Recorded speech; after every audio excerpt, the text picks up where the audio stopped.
Hoy quiero compartir con cada uno de ustedes diferentes mitos que a veces incluimos en la jornada de nuestra vida cristiana. ¿Son realmente necesarios? Usted y yo necesitamos involucrar cuentos o historias inventadas en nuestra jornada espiritual. Disfruta de este tema que a continuación he titulado El plan ausente de mitos. He ido hablando del plan de Dios hacia nosotros, pero ausente ¿de qué cosa? A ver, iglesia, ausente de mitos. Y de eso vamos a estar hablando, vamos a repasar algunas cosas que nos vamos a ver frente al espejo en nuestra realidad como emigrantes hacia el reino de los cielos. De aquí no somos, vamos de camino al reino de los cielos y en el proceso de crecimiento, todos de una u otra forma nos hemos tal vez desenfocado con algunos de los mitos que voy a compartir con ustedes en esta hora. Así que cierren los ojos, vamos a orar para que el Señor traiga bendición en esta hora. Querido Padre que estás en el reino de los cielos, te agradecemos mucho por la oportunidad de volvernos a reunir en tu casa, sabiendo, Señor, sabiendo que en tu casa de oración siempre recibimos bendición. Te agradezco, Señor, que mis hermanos, aunque lastimados, han llegado a tu casa para honrar y glorificar tu hermoso nombre. Porque a pesar de todo, Señor, tú sigues al control de cada una de nuestras vidas. Y hoy venimos a darnos cuenta que ese plan es un plan completo, que el dueño del plan tiene grandes cosas para nosotros y que ninguno de nosotros está fuera de la estrategia del cielo para bendición, redención y vida eterna. Así que en esta hora, Señor, bendice tu palabra, tráela cerquita de nuestro corazón y que al venir a tu casa en esta noche salgamos bendecidos, inspirados y nutridos por el pensamiento que tú, oh Dios, has de poner en cada uno de nuestros corazones. Te lo pedimos, Señor, ya te lo agradecemos en el nombre de Jesús. Y la iglesia dice, amén, amén. Muy bien, un plan. Dígale al que está cerca de usted, Dios tiene un plan para ti. Dígaselo. Si usted tiene a alguien cerca, que yo sé que tiene a alguien cerca, alguien que vino con usted, alguien que lo está saludando quizás por primera vez en la casa del Señor, dígale que Dios tiene un plan. Pero tenemos que enfocarnos esta noche a que es un plan, repita conmigo, ausente, a ver si lo escucho, ausente ¿de qué? De mitos, ausente. El plan de Dios es ausente de mitos. En otras palabras, no tiene mentiras. Un mito es una mentira. Fíjense que el significado de mito, tocante al empleo del vocablo mito, griego mitos, en la Biblia, rechaza absolutamente todo mito. Cuando nosotros abrimos la palabra del Señor, la Biblia rechaza, no comulga con los mitos, con las mentiras. En efecto, para los autores bíblicos, el mito conforme a un significado posterior es ¿qué cosa es un mito? Una narración, ¿qué dice aquí? Inventada. El mito como sinónimo de superchería y de error incompatibles con la verdad. Eso es un mito, una mentira, algo que no comulga, no concuerda con la verdad. Le voy a regalar lo que mi padre me enseñó desde muy pequeño. Mi padre me enseñó lo siguiente: una media verdad es una total mentira. Tremendo principio que me enseñó mi padre. Inclusive me dijo, es posible que decir la verdad te va a llevar a momentos muy duros, difíciles de enfrentar, pero vas a dormir tranquilo. Y tenía toda la razón. Decir la verdad, mantenerse en la verdad, sostener una verdad en cualquiera de nuestras experiencias de la vida nos lleva a momentos duros, delicados, pero se duerme tranquilo. Nuestra conciencia está calmada porque hemos dicho la verdad, estamos sosteniendo la verdad. Y en el voto y la ley del conquistador, se invita a que el conquistador mantenga una mirada franca, una mirada verdadera. La mirada del que no dice la verdad es una mirada caída, es una mirada intermitente, es una mirada con poca convicción. Los ojos hablan de las verdades que nosotros cargamos, de las medias verdades que tristemente cargamos y de las mentiras o mitos que tristemente, conforme a nuestra naturaleza pecaminosa, también cargamos. La Biblia dice, no vamos con los mitos, no comulgamos con los mitos. Y ahora los escritores o autores bíblicos dicen, nosotros, los mitos, si a mí me preguntan qué es un mito, es una narración inventada, algo que se está diciendo que no es verdad. Hoy vamos a hablar acerca de la ausencia de esos mitos en el plan de Dios. En otras palabras, no podemos mezclar los mitos que yo voy a mencionar aquí. Y les adelanto, son mitos muy delicados. Son mitos que en muchos de ellos se ha llegado hasta creer que son hasta dogmas, enseñanzas sagradas aún, que ni la misma Biblia sostiene.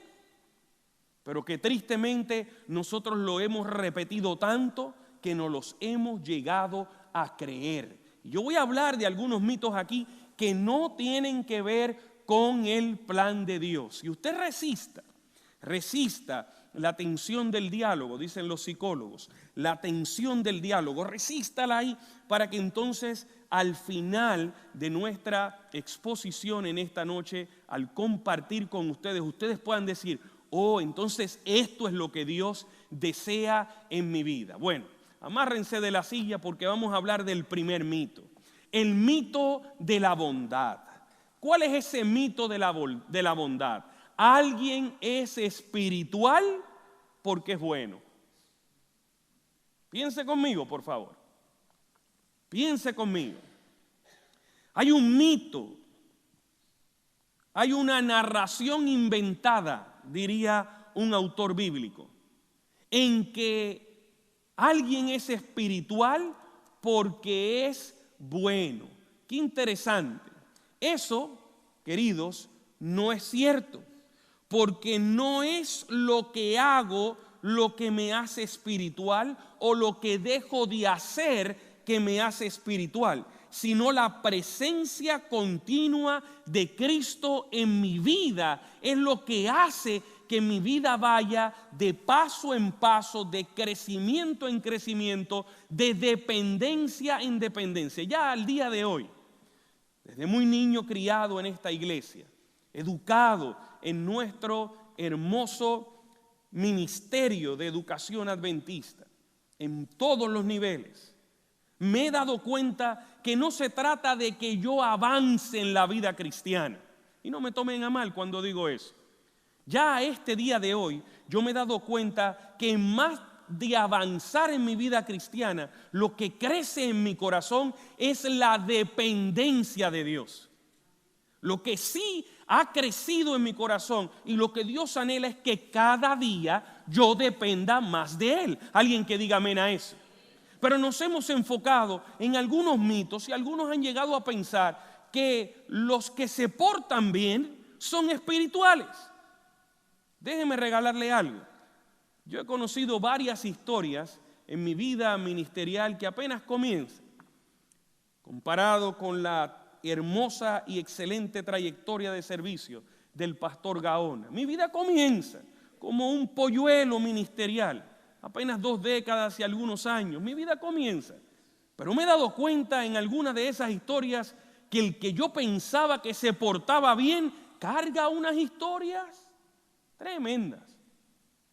Claro, yo por respeto no voy a contar la historia, mucho menos a decir el nombre, Pastor Martínez, mucho menos a decir la ciudad y el país.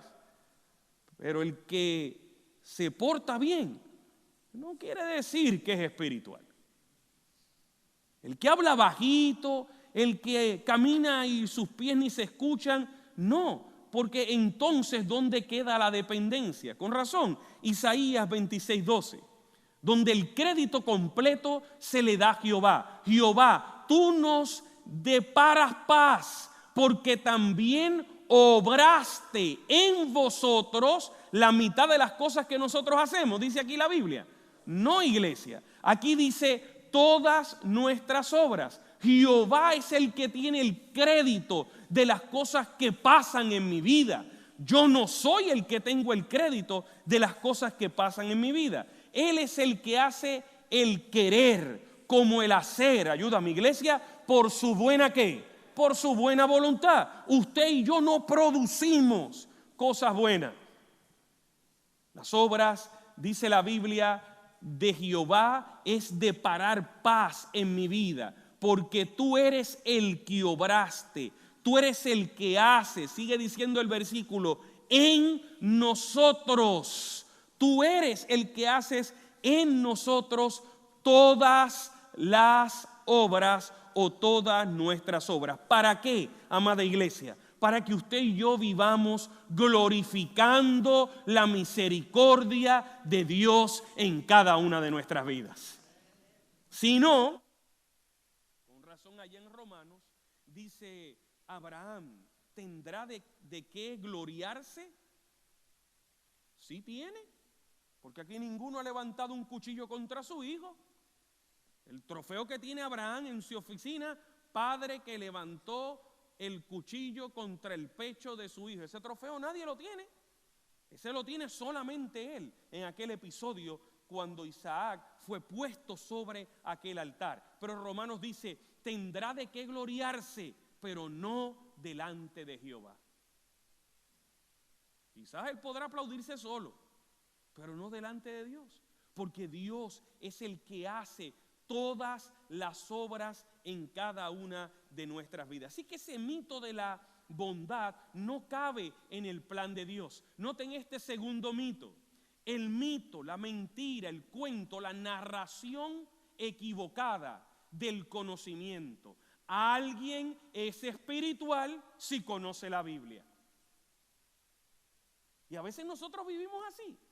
Ese señor, esa señora, yo soy conocedor de la Biblia. Claro que es algo hermoso en la vida del cristiano. No tan solo reverenciar la Biblia, no tan solo cargarla a la iglesia, sino conocerla, aprender de ella. Dios tiene, esto es una frase de mayordomía espiritual que he aprendido en mi vida y la repito cada día, para recordarme, para mantenerlo como un hábito. ¿Cuál es la frase? Dios tiene diariamente en su palabra una programación para mi vida. ¿Quién dice amén a eso? Apunten eso y repítanselo mañana. Y usted se lo repite una y otra vez. Estoy hablando de mayordomía espiritual. Y usted le van a nacer ganas, deseos de ir a la Biblia para saber cuál es el plan que Dios tiene para mi vida en este día.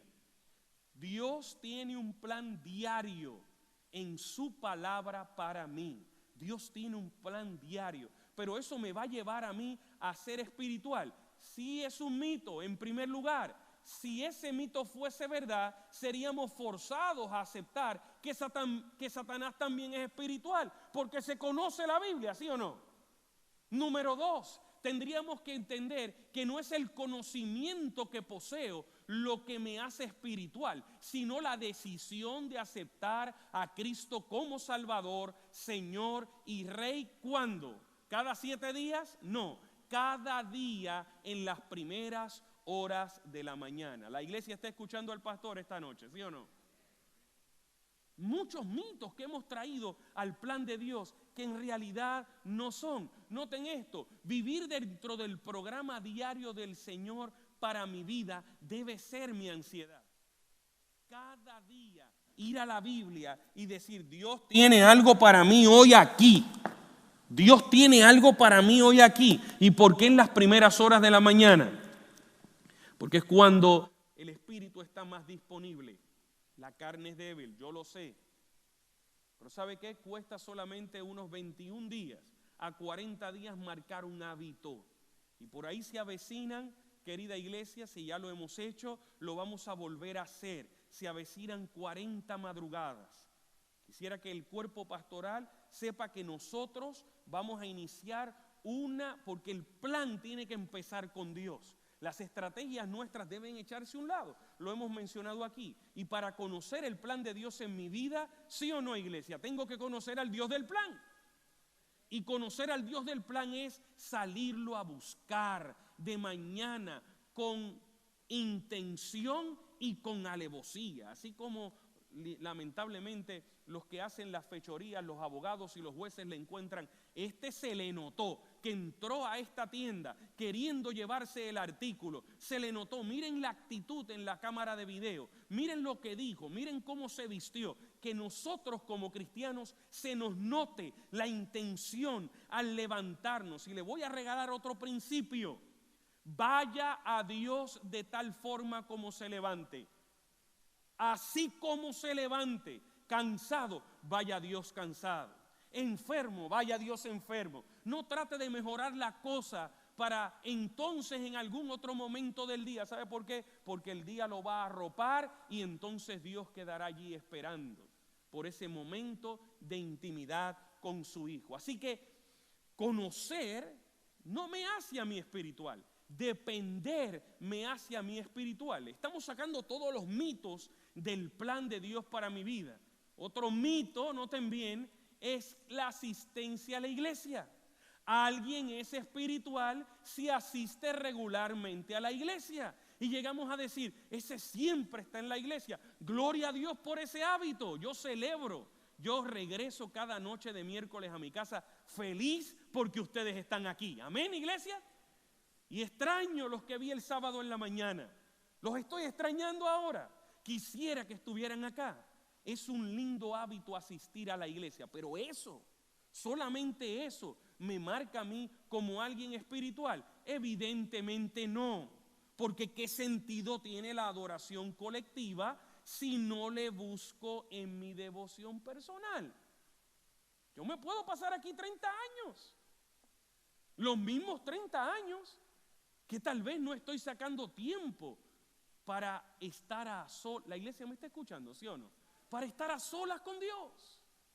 No sé si ustedes pueden captar cuál es el deseo del corazón del pastor de la iglesia en cada una de nuestras vidas. Nuestra vida cristiana debe dejar de ser una vida de programa en programa. Debe dejar de ser una vida de actividad en actividad. No se imagina la cantidad de gente que he escuchado decirme, esa iglesia ya no me gusta, son tan aburridas. El aburrido es usted. Usted es el que está tristemente aburrido espiritualmente. Porque mi Biblia dice que donde estén dos, ayúdame iglesia, dos o más reunidos, ayúdame iglesia, en mi nombre, Dios estará allí. Así que no se trata de cantidad, de exposición, de luces, sonido y una excelente programación. Que eso representa la excelencia del Dios a quien nosotros adoramos. Claro que sí. Pero más allá de una reunión colectiva, ¿qué es lo más importante, iglesia? Mi vida personal, mi vida íntima con el Señor. Algunos otros mitos que quiero compartir con ustedes, porque hoy estamos hablando de que en el plan de Dios no hay mitos. En el plan de Dios no hay narraciones inventadas. Noten este mito, el mito del estilo de vida.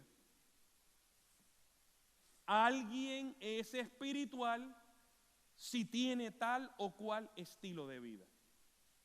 ¿Sí? Si come o no come tal cosa, si viste o no se viste de esta forma. Y de verdad que ya esa mentira trajo muchos prejuicios y decepciones a la iglesia. Les voy a contar una. Era más flaquito, más jovencito y han pasado bastantes años. Cuando llegué a una iglesia,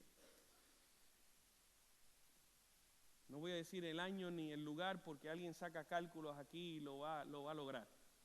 Llegué a una iglesia y llegué con un pantalón gris, una camisa blanca, una corbata color vino y un traje o un sacate, un traje color azul marino. Y el anciano me recibió en la puerta de la iglesia y me dijo, ¿usted viene a predicar aquí? Sí, así como usted está vestido no puede venir a predicar. fue un buen día. Yo tengo varios días en mi historia como adolescente, joven y joven adulto que debí dar la vuelta y nunca más llegar aquí. O al lugar que me refiero a la iglesia. No fue aquí, tranquilos. Imagínense, usted no va a predicar aquí. Doctor Rico era un estudiante ministerial haciendo mi práctica. El anciano me recibió y me dijo, aquí no se puede predicar con un traje de un color y un pantalón de otro. Así que usted no está, y usó esta palabra, apto para predicar. Así que yo tranquilamente me senté, otro predicó, salimos a almorzar, ese señor estaba también en el grupo. La furia con la que me recibió en la iglesia quizás la quiso explicar en la casa. Me llamó a un lado aparte y me dijo, tienes que entender que si algún día vas a ser un pastor, tienes que vestir de negro, camisa blanca, corbata negra, zapatos negros, medias, por lo menos lo único que tenías listo hoy para la iglesia era tus zapatos negros, déjame ver tus medias. Y yo ahí todavía me quedaba humildad, ¿verdad? Y le enseñé mis medias negras, tu correa, todo lo demás no. Yo bajé mi cabeza, nunca le pude decir. Me di cuenta que él no sabía. Pude comprender. Y con los años, aunque estoy contando la historia, evidentemente amo a mi hermano y sé que lo voy a ver por gracia, igual que él me va a ver a mí en el reino de los cielos. Pero ¿saben lo que él nunca comprendió? Que yo había llegado feliz y contento después de haber estado 2 años en el entrenamiento que ofrece la Iglesia Adventista del Séptimo Día para el mundo entero como líder joven adventista. Y me había investido como líder de joven adventista. Y tenía el uniforme no tan solo en ese barrio donde debí predicar, sino que todavía, 100 y tantos años de la historia de la iglesia, se conserva en todas las historias, en todas las esquinas del hemisferio donde hay un líder adventista, tenía el uniforme de un líder joven adventista. Ya había alcanzado mi guía mayor, ya había terminado mi guía mayor avanzado, había hecho el curso de 2 años y medio de líder juvenil. Los jóvenes de la iglesia me habían pedido un sermón para los jóvenes y yo había llegado a una iglesia donde con el uniforme de joven adventista no podía predicar. Interesante, interesante. Esto del estilo de vida ha creado mucho prejuicio. El mito del estilo de vida. Miren el mito del líder de iglesia. ¿Alguien es espiritual? Si es líder de la iglesia. Si no es líder de la iglesia, no lo es. Y ha llegado gente inclusive a pensar, es que yo no soy tan bueno para ser líder, a mí me falta mucho y yo no sé si el Señor algún día me va a conceder la oportunidad. Cuando en Pedro dicen que todos somos ministros para traer las personas que no conocen de Dios a este hermoso redil. Ese mito no es el cargo lo que me hace espiritual. Espiritualidad es un proceso que se desarrolla durante toda la vida. No es un cargo. No porque soy pastor soy espiritual. Y no porque alguien no es un líder de la iglesia, no es espiritual. Son mitos que hemos traído al plan de Dios que nos ha trazado lo que Dios quiere hacer. Miren este mito. Este es uno de los más graves. El mito o el invento del pecado. Alguien no es espiritual si ha cometido pecado. Quizás hay alguien que me está diciendo, no, pastor, sí, pero mire, eso tiene que ver. Pero ¿saben qué? La realidad está en la Biblia. Primera de Juan capítulo 2, verso 1. Dice, esto no es verdad. ¿Sabe por qué? Porque lo que Jesús enseñó fue lo siguiente. Hijitos míos, estas cosas, ayúdame iglesia, os escribo, ¿para qué? Para que no pequéis. No quiero que esto suceda en su vida. Pero ¿qué sigue diciendo el versículo? Si alguno, ¿qué cosa? Entonces parte de la jornada y del camino, ¿verdad que sí? Si alguno hubiere pecado, ¿da eso alivio a la iglesia esta noche, sí o no? Dígame si da alivio, sí o no. Abogado, dice la Biblia, abogado tenemos para con el Padre, ¿a quién? Nada más y nada menos, a Jesucristo, el justo, a quien alabamos su nombre en esta hora. Jesús sabía que íbamos a tropezar. Así que el mito de que aquí nadie va a fallar, claro que sí, en el camino vamos a fallar. Pero ¿sabe cuál es la buena noticia? Abogado tenemos, a Jesucristo el justo. Ese cambia nuestra página arrugada de la vida. Ese nos da una nueva oportunidad. Y por gracia y misericordia, el plan de Dios, que es lo que estoy hablando, el plan de Dios, ese plan, ¿cuál es? Yo sé los pensamientos que tengo para ti, son pensamientos de paz. El plan de Dios finalmente se va cumpliendo en cada una de nuestras vidas, a pesar de que somos pecadores. Gloria a Dios por su santa misericordia. ¿Fue o no fue una buena noticia eso?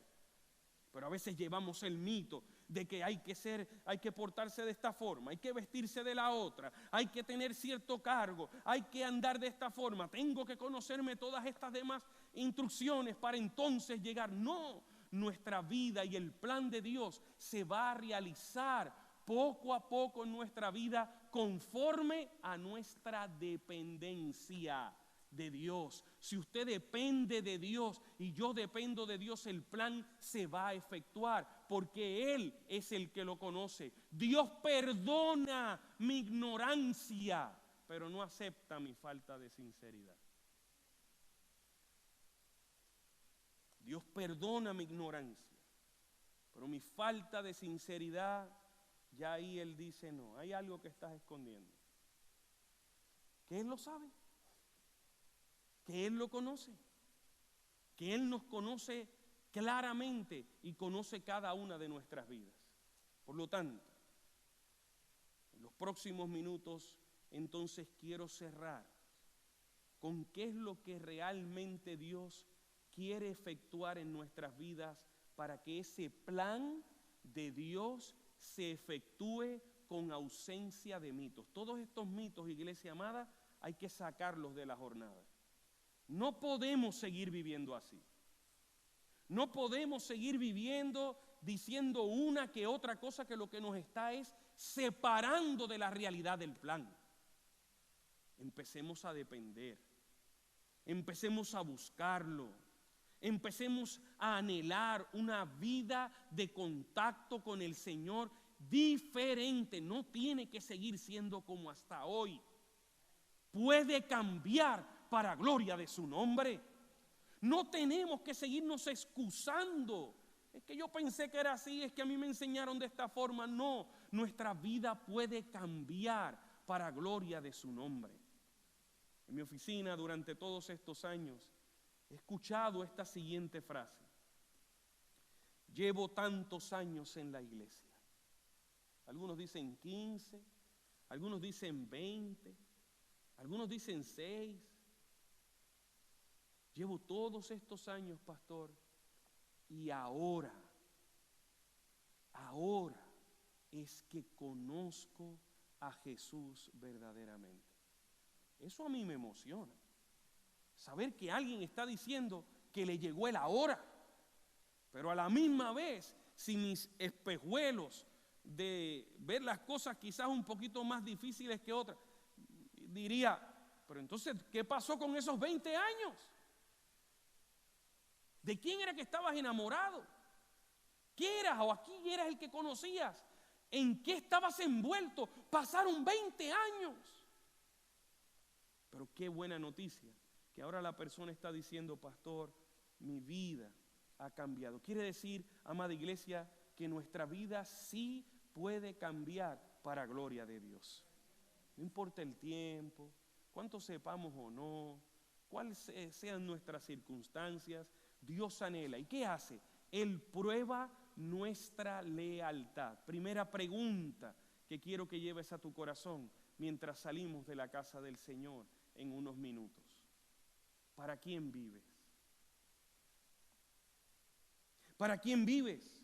Porque es posiblemente que alguien esté viviendo para el qué dirán. Y por eso se viste de esa forma, hace y dice, se envuelve. ¿Para quién vives? Filipenses capítulo 1, verso 21 dice, porque para mí, dígalo conmigo iglesia, el vivir, ¿qué cosa? es Cristo y el morir es ganancia. Ya mis ojos han visto gente alrededor del mundo que no se visten de traje negro, de camisa blanca, de corbata negra, de zapatos negros y medias negras. Pero qué espíritu misionero tienen. Qué fuego de testificar. Yo he visto otros que no leen, no saben escribir, nunca entraron a un aula de clase, mucho menos en las paredes de sus humildes casas poseen un diploma que marca un grado académico. Pero cuánto dependen de Cristo, cuánto poder y autoridad espiritual tienen cuando oran, cuánto alcance poseen en su influencia. Hoy necesitamos pensar, analizar individualmente, amada iglesia. Necesitamos pensar para quién vivimos. Número 2, ¿con quién vivimos? Preguntémonos eso esta noche. Porque si mi vida está rodeada de mitos, imagínense pasar 35 años con todos estos mitos que el pastor ha mencionado. Y déjeme decirle algo, hay muchísimos mitos más. Narraciones inventadas que no son reales. Hay muchísimas otras historias más, ustedes se las saben, que a veces las ponemos en la jornada de la vida cristiana y eso no es, amada iglesia, vida cristiana, eso no es. ¿Para quién vivimos? Digamos, como lo que registra Gálatas capítulo 2, verso 20. Con Cristo estoy juntamente crucificado y vivo no ya yo, mas vive Cristo en mí. Y por lo que ahora vivo en la carne, dilo iglesia, lo vivo en la fe del Hijo de Dios, el cual me amó y se entregó a sí mismo por mí. Alguien que diga amén. Vivamos así. En la cruz solamente cabía uno. Pablo se vio escondido en la parte de atrás, crucificado con Cristo. Pero Pablo también dijo, donde único yo quepo es detrás de Cristo en la cruz. Es el único lugar donde quepo y quepo muerto. Mi yo tiene que morir para que la gente vea a Jesús y no me vea a mí. Y llegó a decir con Cristo. Se vio él con Jesús juntamente crucificado. Y mi última pregunta para todos, incluyendo este servidor, es: ¿cómo vivimos? Echemos a un lado, querida iglesia, todos los mitos y llevemos Romanos capítulo 6, verso 11 a nuestro corazón. Así también vosotros, pensad que de cierto estáis muertos al pecado. ¿Más qué dice aquí la Biblia? ¿Más qué dice ahí? Más vivos a Dios en Cristo Jesús. ¿Qué dice ahí? Señor, dueño, jefe de jefes. ¿Cómo vivimos? ¿Vivimos todavía nosotros marcando la ruta del plan? ¿Vivimos nosotros todavía alrededor de todos esos mitos e inventos y narraciones y todas esas historietas, diría mi abuela? No podemos seguir así. Echemos a un lado todo eso que posiblemente nos ha rodeado y reclamemos el plan de Dios para nuestras vidas.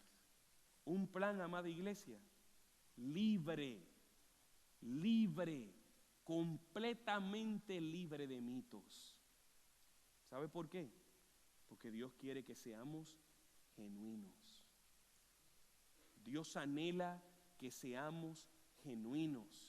Y para ser genuinos, lo único que nos toca es ser fiel. Dios anhela que nosotros seamos fieles. Salga de aquí junto conmigo, pidiéndole a Dios: Señor, borra todos los inventos que yo mismo he traído a mi jornada cristiana, bórralo.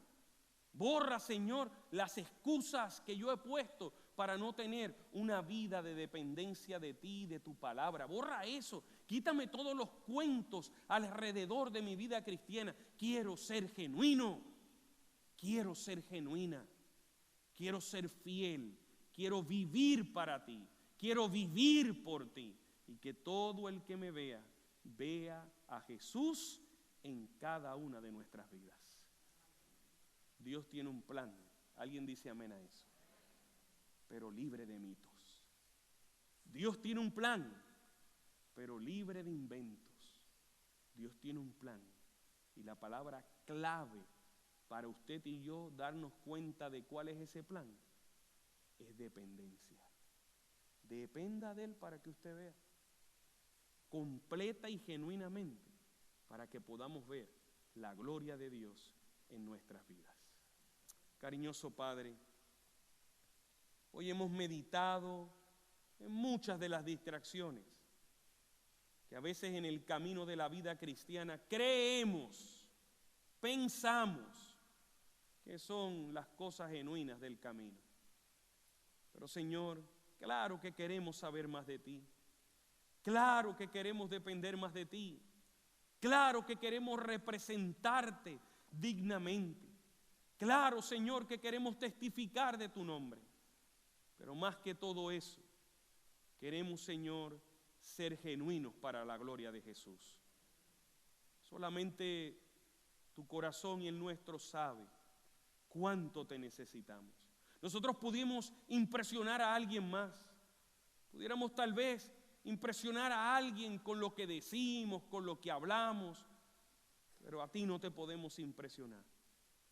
Hubo un día en el Antiguo Testamento que los que hablaban, sus palabras hablaban de ti, pero sus corazones estaban lejos de ti. Nosotros queremos, Señor, que nuestros corazones estén cerca de ti y que nuestro silencio y nuestras palabras glorifiquen tu hermoso nombre. Danos, Señor, el deseo, pon el deseo de buscarte ahora que puede ser hallado. Y ayúdanos, Señor, a concretar ese plan, el plan que Dios tiene para nuestras vidas, libre de cualquier mito o distracción del enemigo. Y que sea una comunión constante y genuina con nuestro Salvador Jesús. En el nombre de Jesús te lo pedimos y la iglesia dice, amén.